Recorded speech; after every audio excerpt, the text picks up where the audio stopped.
Thanks a lot and welcome to this ETAS webinar about standards and frameworks in the automotive industry.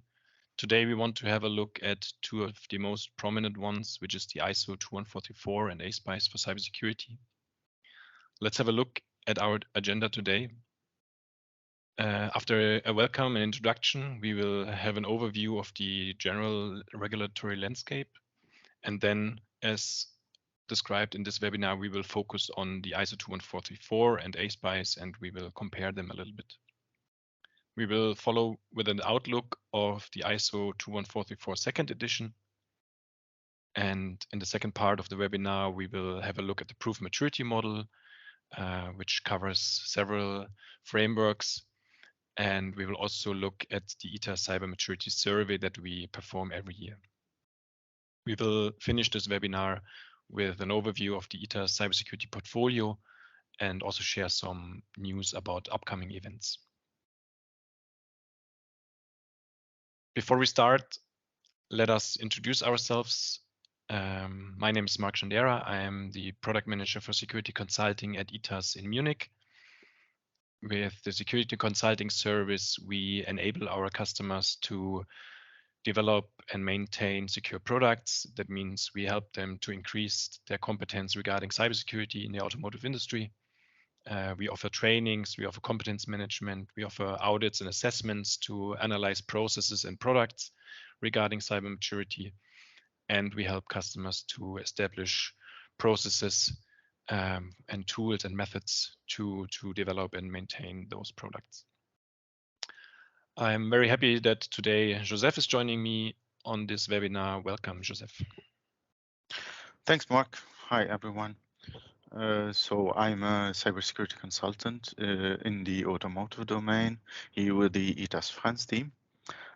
So here in the France security team, we treat different cybersecurity domains on different levels, technical level, like product threat analysis, security requirements, IDS deployment, on governance level, like cybersecurity audits, deploying a cybersecurity strategy, and also on project management level. And all of this for both French and international customers. I also participated with Mark in the development of our proof solution that we will discuss later in this presentation. So let's immediately jump into our first section. In this section, we will go over the ever-growing regulatory landscape in the automotive industry. So today, in our scope, we have two main regulations in the automotive world, the R155 for cybersecurity and the R156 for software update. So both of these are UNECE regulations. That means they could be deployed, adopted directly into law by contracting parties of the 1958 agreement. So here, countries that we see in blue. They could also be transposed by contracting parties of the 1998 agreement. So these are the countries that we see here in purple. The R155 mandates a cybersecurity management system on the organizational level that is a prerequisite for a homologation or type approval on the vehicle level. And the R156 is similar to that, but for software updates. So mandating a software update management on the governance level, and then this is a prerequisite for a homologation or a type approval on the vehicle level. So the European Union has decided to apply the UN Regulation 155, so the first one, the cybersecurity regulation, starting on July 2022 for new vehicle types and July 2024 for all vehicle types. So that means that all vehicles sold in Europe after this date, July 2024, must be approved by at least one of the contracting parties. Right, so this is for Europe, but also for the United States and China. They are preparing and enforcing similar legislation to this one. But in addition to regulation, there's also a growing number of automotive standards and norms. So these are touching on cybersecurity and software updates. So some of these are international, like the ISO ones, the ISO 2144 for cybersecurity engineering, the 24089 for software updates, and the PAS 5112 for auditing cybersecurity engineering. But there's also a number of regional standards. So the United States, NHTSA, published the cybersecurity best practices. The German VDA has the ACSMS Red Volume and the ASPICE cybersecurity.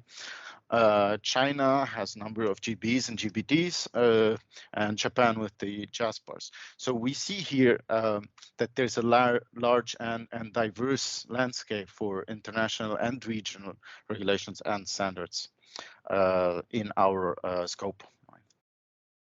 So how do these standards and regulations relate, right?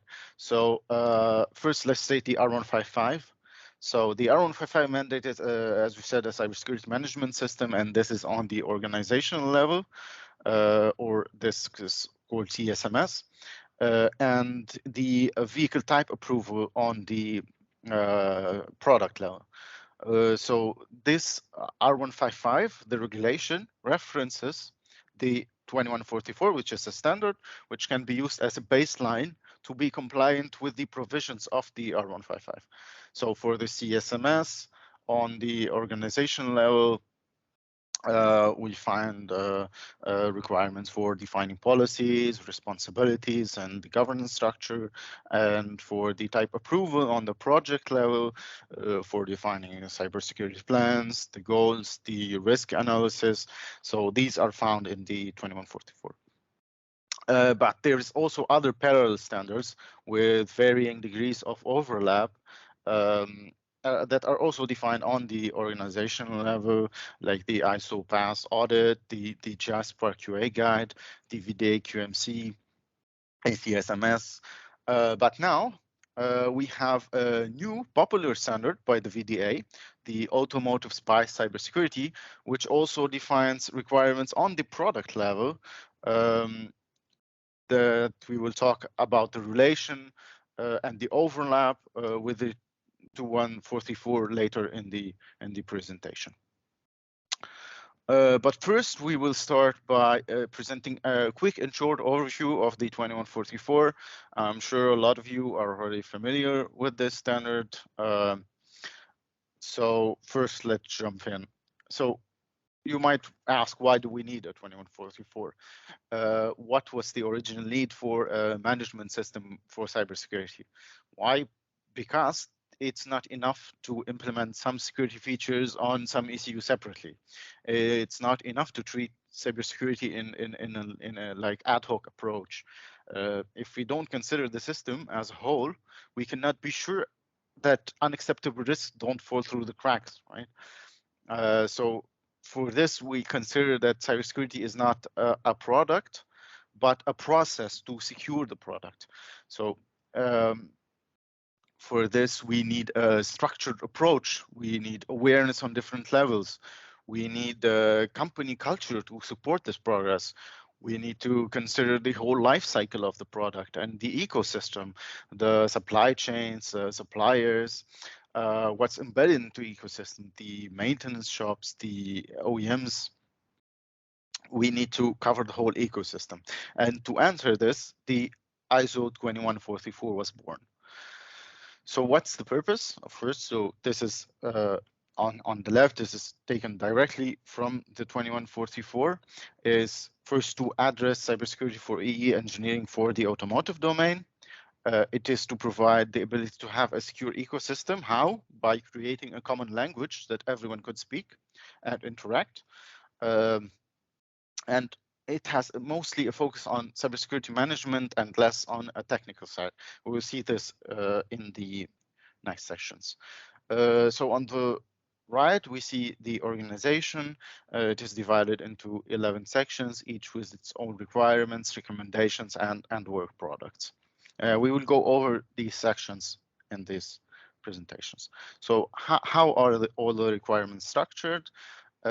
Each section of the 2144 has a number of activities, and each activity requires inputs, has objectives, and has outputs. These outputs are in the form of work products. So some of these activities have requirements that we shall do. These are indicated as RQ, recommendations that we should do, and these are indicated as RC, and permissions that we may do, and these are indicated as PM. So this standard as whole has 24 activities, 49 work products, 99 requirements, 13 recommendations, and 4 permissions. So if we go over all the sections, starting by clause 5. So clause 5 is the organization cybersecurity management section. It is at governance level, and it helps us answer questions like, what is the cybersecurity reference? So here we need a clear cybersecurity policy and rules and processes. For example, we need to define what is our method for the threat analysis. This needs to be harmonized. We need to know how to assign responsibilities, how to structure communications between different actors. How do we process how are processes defined and improved? So here we need, of course, a complete management, a quality management system to ensure that change management, documentation management, configuration management is taken into account. So this is for the clause 5. If you move on to clause 6, it's about the project dependent cybersecurity management. So it's at the concept and development level, and it helps us answer questions like, how do we plan cybersecurity? So obviously you have your project management, but how can you add cybersecurity to the planning? Here, the plans should include objectives for cybersecurity activities, the dependencies, the responsibilities, the resources required, what are our inputs and outputs. We need to also know how to assess and prove our cybersecurity achievement. So who should be even doing this assessment? What kind of tools should they have access to? We need to also answer what is an acceptable cyber achievement. How do we decide when the product is ready for release for post-development? Who takes this decision? So this is all covered by the clause 6. So moving on to clause 7, it's about distributed cybersecurity activities, and it's at ecosystem level, and it helps us answer questions like, how do we organize cybersecurity between different parties, like suppliers and OEMs? How do we even select a supplier? So obviously we must evaluate the supplier's capabilities with regard to cybersecurity. This is done why? To ensure the security of our products, right? Because we are implementing are integrating modules from the supplier, and sometimes even our organization when it comes to the production. And how do we share responsibilities between different actors? How do we share them so that cybersecurity activities don't fall through the cracks and we have risks that are taken into account, right? So this is covered in this section 7. So clause 8 is about the continuous cybersecurity activity. It's at risk management level, and it helps us answer questions like, how do we monitor the product cybersecurity? Here we're going to have different sources, some internal, some external, researchers, suppliers, customers, maybe even governmental organizations. We need to also way to define cybersecurity events. So how do we do that? We need to identify triggers and sort events according to some defined criteria. And we need to also analyze vulnerabilities. So of course, not only analyze, we need to manage and treat our vulnerabilities. And this is covered by this section 8. So clause 9 is about the concept phase. It's obviously at the concept and development level, and it helps us with how to define our cybersecurity items. So what is its environment? What is its boundaries? With what other items it interacts? Through what communication channels? Through CAN, through Ethernet, right? So how do we define that? What is the product risks, and how do we counter these risks? What are the security objectives? How do we achieve our security goals? So all of this is covered by this section 9. Then clause 10 and 11 are product development and cybersecurity validation. There's also at concept and development level, and it helps us with how to define cybersecurity specifications, how to integrate different components, how do we verify cybersecurity specifications, how do validation of so here we obviously do the requirement validation as usual, like we do for all requirements, but we also need to test the interface, we need to verify resource usage, we need to check the data flow. We also do functional testing, vulnerability scanning. And finally, how do we validate our goals and claims? And of course, here we can do it through the results of the previous section, so the work products we have, but also through penetration testing for cybersecurity, right? And finally, for clause 10, 12, 13, and 14, they are at post-development level about a production, operation, maintenance, and decommissioning of a product. These are not at the concept and development level. There's an error on the slide. But they help us answer questions like how do we secure production, how to prepare for a cybersecurity incident, and software updates. So of course, because we need to be ready before the incident happens with the adequate remedial and communication plans. How do we decommission a product, and how do we communicate the decommissioning of our product? So all of this is covered by these 3 sections. And then moving on to our last section, it's arguably the most technical of the whole sections, and it's about the threat analysis and risk assessment method, and it's at risk management level, and it helps us with how do we define an asset, how do we treat, how do we define a threat scenario, how do we rate an impact, how do we calculate an attack path and feasibility, like how easy is it for the attack to occur. How do we determine and treat risks? So this is covered by this arguably technical section. So to summarize, the 2144 is a cybersecurity engineering and risk management standard. It is applicable for road vehicles and their inbuilt parts, so it is both useful for OEMs and suppliers. It covers the whole life cycle of the vehicle, from conception, implementation, production, post-production, maintenance, and up to decommissioning. It provides a common language for suppliers and OEMs, and this is, of course, especially useful for distributed cybersecurity activities. And it has a main focus on organizational cybersecurity aspects and less on the technical aspects. So that's it. Today we only have a limited time to go over the 2144, but we do have a dedicated training package on this standard where we go more in depth. So if you need more info, don't hesitate to contact us after this presentation. So with this, back to you, Mark. Yeah, thanks a lot. Now that we understood the content of ISO 2144, let's also have a look at ASPICE for cybersecurity and how this framework is structured. So ASPICE for cybersecurity is an add-on to the overall ASPICE framework. Today we will look at the cybersecurity specific process groups. So you can see there have been processes added for the supplier's request and selection.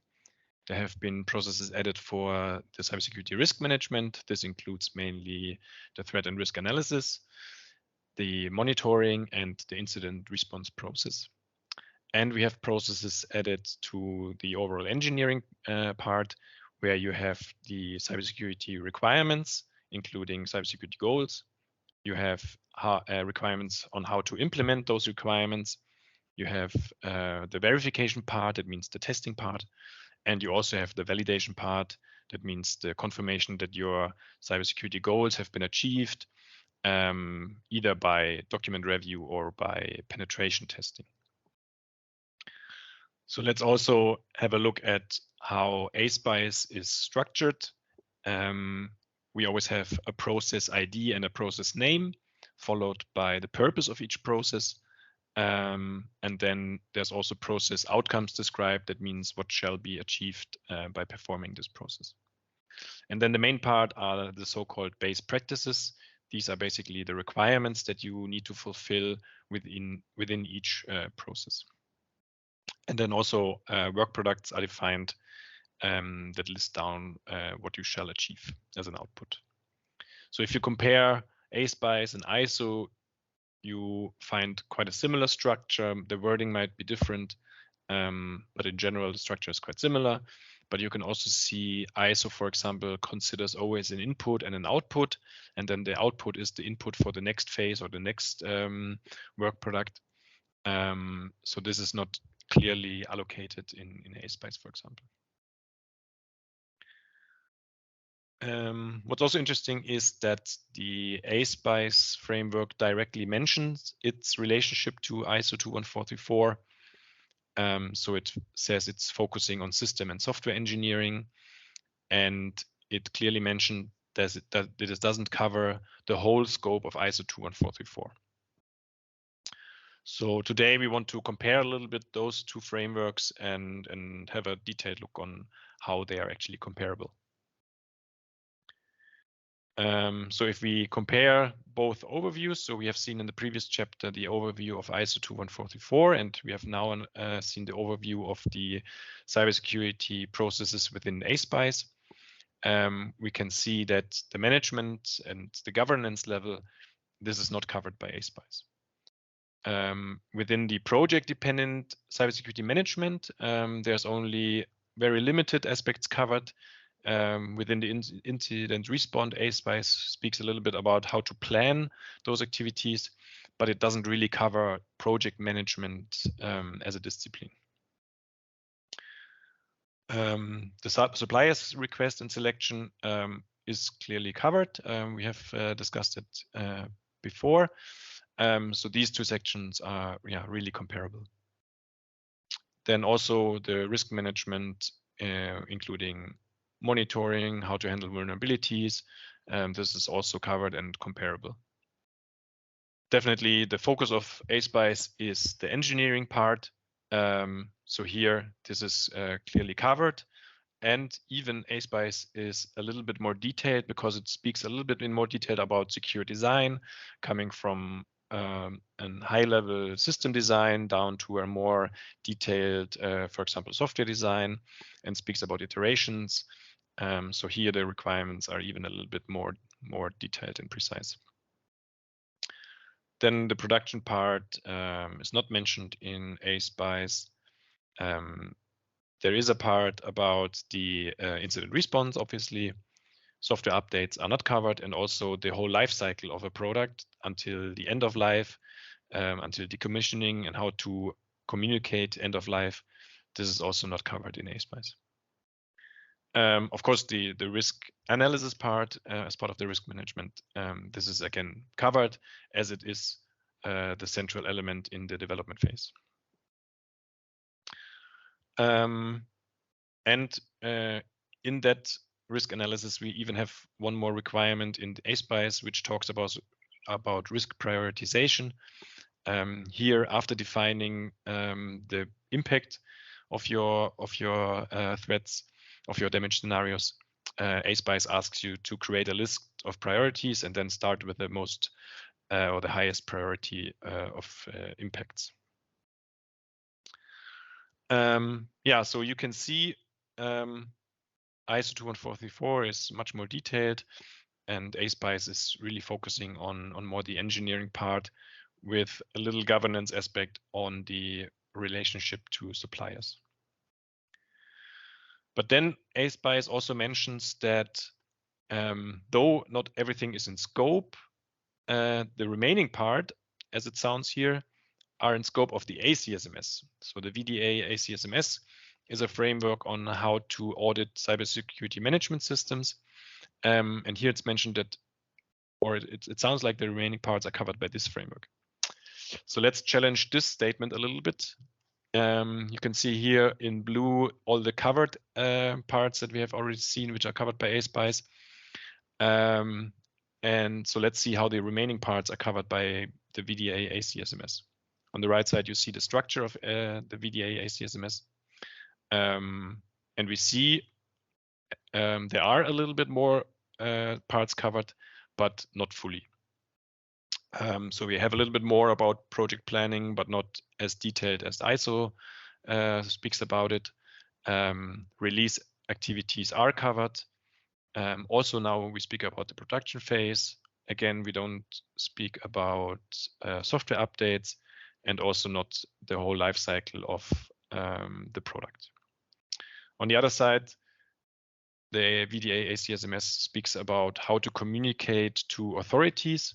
This is very similar to the UNR 155 to define what kind of information the authorities need, for example, in order to give a type approval or in order to react to incidents. So to summarize, yeah, ISO 21434 is not fully covered neither by ASPICE or by the VDA ACSMS. So depending on your scope and what you want to achieve, you have to be very careful on which framework you select for your organization, so to make sure you reach your objectives. Before we continue on the ITAS approach on how we exactly do that, I would like to give you a very brief overview about the ISO 21434 second edition. The activities here are starting or have already started in some areas. And yeah, there will be an update on the ISO 21434 later this decade even. So there are several topics in the ISO 21434 that are already addressed, but maybe not in a detailed level. For example, the cybersecurity assurance level has been mentioned in the annex. This activity or this topic is currently being reworked. Also, the whole verification and validation topic is currently being reworked. Then ISO 21434 is currently not an official management standard. That means there's another ISO standard to describe what a management system should be. And for example, 27001. And yeah, now there's talks and thoughts about also to apply that for the ISO 21434. Also, a maturity model, that means how do you measure how mature your organization is regarding all these processes, is currently not described in the ISO 21434, but there's many activities going on to analyze how to also cover that in a future version. So on the right side, you can see how a potential structure of ISO 21434 might look like in the future. But let's have a look at the timeline. So as I mentioned, there's two working groups taking care of the CAL and TAF and the verification and validation part. There will be publications next year, and then those will be integrated into the next version of ISO 21434. The DINACA takes care of preparing the ISO to an official management system, and the SIE task force for the cybersecurity model currently discusses a lot about how maturity can be measured in the automotive industry. And once they come up with a due date on a publication, this will probably also be considered in the second edition of the ISO. And then finally, the ISO will start its official work towards the second half of next year, starting to officially work on the second edition. Yeah, so as you see, we have different frameworks in the industry. Some are being still in development, some are being updated. And you remember this picture from the introduction. Yeah, the landscape is quite diverse. We have global applicable standards. We have regional or national guidelines, laws, and regulations. And yeah, we have also updates in those. For example, NHTSA best practices have been updated last year. And we just saw the ISO 2144 will be updated in a few years. Also, what we have learned is that the product, the vehicle, is cannot be seen on its own. It has to be embedded in its environment. During the development phase, we work together with suppliers. We have the production that we need to consider. Then once the car is produced and in the field, we have to consider maybe the connection to the cloud. We have to consider how to handle the vehicle in repair shops. And we need to think about the whole life cycle until the end of life of the product. So with these challenges of the ever-growing standardization globally and the product in its environment, we have developed a maturity model that is structured into 5 domains and 18 subdomains to make sure we cover all aspects of cybersecurity in the automotive industry, and to also consider the whole life cycle of the product. Every domain and subdomain consists of controls, and those controls are developed based on international standards, norms, and frameworks. So for example, the requirements from the ISO 2144 and ASPICE are considered for a specific topic, and then this control describes how to fulfill ISO and ASPICE in particular. And in the last step, we use a five-level rating scale in order to measure how mature is an organization by fulfilling those controls. At the moment, we have just released the version 2.5. It was just released last week. You can see here an overview of the currently mapped frameworks. So of course we cover ISO 2144 and ASPICE, but we also cover some national regulations like JASPER from Japan or NHTSA from the United States. We are now in the planning phase for the next release. We always have a close look in the regions. Of course, we monitor what's happening in China. There will be quite a few regulations or even laws published in the next months and years. We're also looking at India or other markets, and we will then decide on what to include in our framework. We even sometimes include frameworks based on customer requests. I spoke already about the 5-level rating scale. So this is very similar to known scales like ASPICE is using or CMMI. We have a whole mapping of famous frameworks to make sure we are aligned with that and don't invent something new here. If you are starting with a CSMS and you don't have that many processes yet, but you, for example, want to accomplish a CSMS or ISO 2144 certification, then a level 3 is what you are targeting. That means you have the processes defined and you have all the methods and tools available, and you're using them in your projects and in your product development, so you can confirm that the products have been developed based on those processes. If you're looking more on cost optimization and lessons learned and how to improve your processes, then you want to grow more and want to reach level 4 or maybe even a level 5. So how does one control in the proof maturity framework look like? We always have the structure of domains and subdomains, and each control has then a title, and it is described what needs to be achieved by the purpose. And then it is described in much more detail with so-called key activities.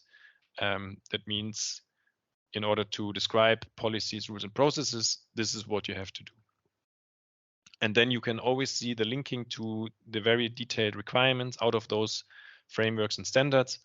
So you always have the direct link to what exact requirement is fulfilled with this control.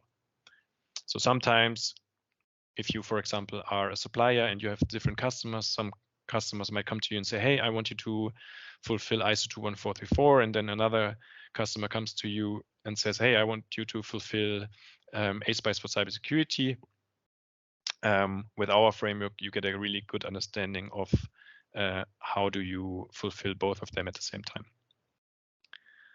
So yeah, to summarize, we are giving the whole topic cybersecurity in the automotive industry a structure. We are always improving the framework and updating it with new upcoming frameworks.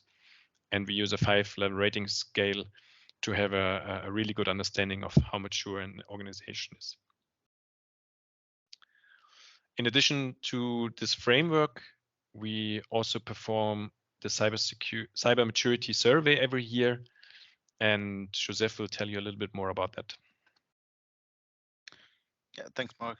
So here we'll go over the results of this maturity survey. So the full report is not out yet, but we'll just have a peek at the results. So first, what is the cyber maturity survey? It is a questionnaire with questions on 4 topics. So part 1 is on governance, part 2 is on progress and challenges, part 3 is on risk and supply chain management, and part 4 is on the product lifecycle. So who participated in the survey? We have all top 3 automotive markets where we saw record participation, with this participation being evenly distributed across these major markets. We also have participants from various types of automotive companies, both passenger and commercial vehicles for OEMs, for example, and from others like professional services, consulting services, some participants from academia as well. So let's jump right into the results. So these are the results from the self-reported cyber maturity, right? So last year in 2022, we had a distribution of about 80-15-5. So that means that 80% were considered themselves in the initial segment. So that's 1 or 2 over 5. 15% considered themselves established, so around 3 or 5, and 5% consider themselves in an advanced or optimizing, so in a 4 or 5 or 5. But this year, the distribution is much more even, right? 30, 40, 30. So that's a big jump from 2023. That means that despite the increasing number of standards to follow and the overall difficulty, the investment and interest in the implementation for cybersecurity activities is also increasing. But it could also mean that people are now a bit more optimistic in rating themselves, right? So this is our first result. Then here we see the most relevant frameworks as reported by the survey. So we display the top 5. Unsurprisingly, the 2144 is still the most relevant framework with 65% of the vote. We can note as well on this result that the 2144, the R155, and the R156, the 3 of the top 5 are covered by the proof maturity model that was just presented and can be covered simultaneously by the same model. This is especially interesting since we can also note that here in the box on the right, the largest jumps are done by regional frameworks. So we the NHTSA, the NIS2, the GBTs. So using a tool like Proof here becomes a big advantage because we can cover all of these regional standards and international standards simultaneously. So we can mutualize and minimize efforts. Right? So the next topic is about the top challenges faced.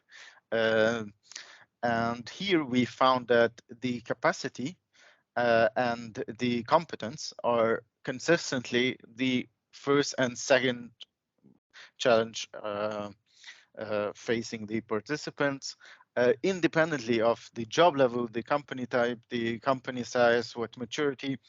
These two are always on top. So that means that the companies need to use their valuable resources wisely, right? And we need to also give these experts the right tools for the job. And then moving on, our last result here is about the largest challenges related to these domains. So we class these challenges in the different domains: the ecosystem, governance, risk management, production, operations, and concept and development. And here we can see that the ecosystem has been steadily rising, so it's considered a bigger and bigger challenge. So that means the industry realized that securing the supply chain and managing risks from suppliers is essential and is difficult to securing the product. And here our tool, so Proof, we can use it to audit and evaluate the maturity of level of suppliers, so we can ensure the security of our product. So this was just a little peek at the results, but the full report is coming out this summer, so don't hesitate to keep an eye on our social media channels for the full publication. So thanks. Back to you, Mark.